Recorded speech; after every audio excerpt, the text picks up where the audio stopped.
El recuerdo de nuestros héroes permanece y permanecerá siempre en el sentimiento de nuestro pueblo y serán esgrimidos como bandera en la continuación de la lucha por la independencia de nuestra patria, por la liberación social de nuestro pueblo, en la continuación de esta lucha, de esta guerra revolucionaria que ha emprendido el pueblo argentino y que no cejará, no disminuirá, no se debilitará hasta el triunfo final, hasta el triunfo de la revolución socialista. 1936. Mario Roberto Santucho nació en Santiago del Estero el 12 de agosto. Hijo de Francisco del Rosario Santucho y de Manuela del Carmen Juárez. Sus hermanos, Amílcar y Francisco René, influyeron mucho en el pensamiento del joven Roby. 1954.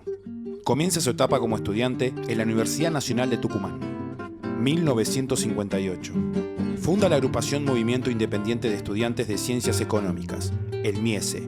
En la universidad llegó a ser delegado del Centro de Estudiantes y representante al Consejo Académico. 1961.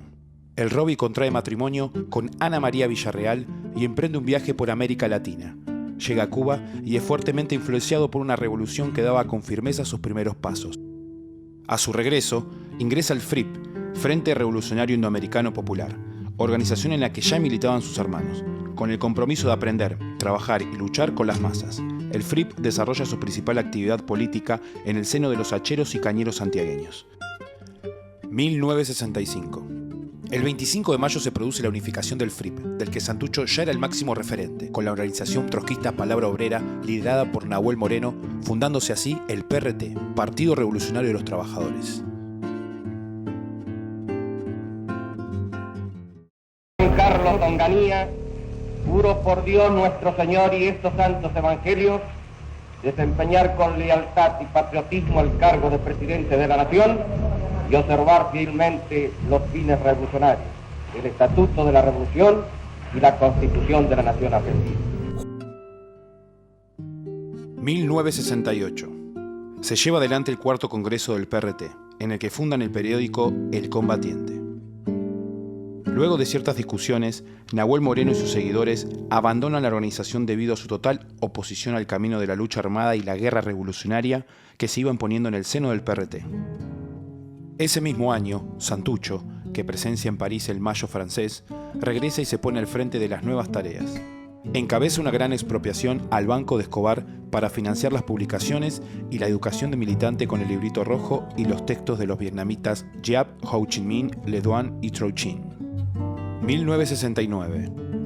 Estallan en mayo el Cordobazo y el primer Rosariazo, que tendrá su segundo momento en el mes de septiembre. Estas sublevaciones de masa hacen florecer los dos fenómenos que Santucho y el PRT venían impulsando: el sindicalismo clasista y la insurgencia armada. En octubre, el Roby es apresado en Tucumán. 1970. Se suceden Levingston y Lanusse en la presidencia de facto. En junio, en el quinto congreso del PRT, se crea el Ejército Revolucionario del Pueblo. El PRT desempeña la función de dirección político-militar del ERP, con Santucho como uno de sus comandantes. 1971. En el marco del Gran Acuerdo Nacional impulsado por Lanusse, se impulsa con firmeza la línea de los comités de base, poniendo en marcha todas las fuerzas posibles, los simpatizantes y contactos, los aliados, etc. 1972. Preso en el penal de Rawson, donde para ese año ya había más de 200 presos políticos alojados, Santucho comienza a planear la fuga junto a otros, entre los que se encontraban también compañeros de FARC y montoneros.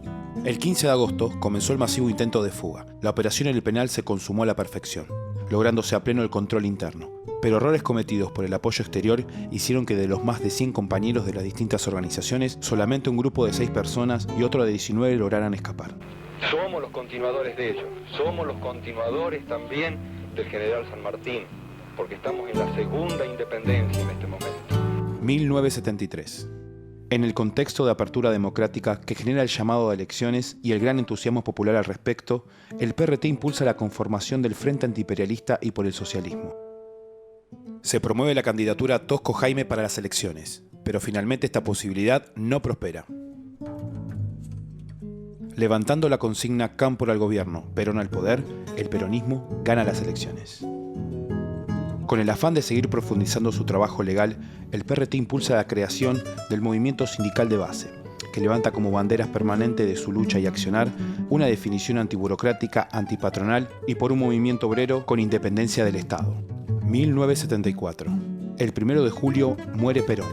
Asume la presidencia María Estela Martínez de Perón. Santucho escribe Poder burgués y Poder revolucionario, texto en el que sintetiza la madurez de la línea política del PRT, para ponerla en práctica en la intervención del partido. Comunica a la población que a partir de la fecha el país se encuentra bajo el control operacional de la Junta Militar. Se recomienda a todos los habitantes el estricto acatamiento a las disposiciones y directivas que emanen de autoridad militar, de seguridad o policial, así como extremar el cuidado en evitar acciones y actitudes individuales o de grupo que puedan exigir la intervención drástica del personal en operaciones. Firmado Jorge Rafael Videla. El 19 de julio, junto a parte de la dirigencia política del PRT, Mario Roberto Santucho es asesinado en Villa Martelli, durante un enfrentamiento con un grupo de tareas del ejército argentino al mando del capitán Juan Carlos Leonetti. Mario Roberto Santucho representó cabalmente una época. Fue un revolucionario que abrazó las ideas leninistas, siguiendo el ejemplo del Che y luchando por un mundo nuevo. El Robi realizó un gran aporte teórico y político a la organización de la clase trabajadora. Su búsqueda constante del análisis concreto de la situación concreta, la permanente iniciativa y audacia que imprimió al partido, lo colocaron como uno de los principales exponentes de la acción política revolucionaria. El revolucionario que tiene un principio, el momento en que se siente con su espíritu y con su carne, que es parte de su pueblo, no tiene fin. Ningún revolucionario termina sin prolongarse en su lucha y en su ejemplo. Su grito jamás se apaga, sin que encuentre el eco de 1000 gargantas jóvenes que lo remueven. Su sangre jamás se coagula, sin que la asimile la tierra por la cual la derramó. Esa es su única, íntima y reconfortante recompensa.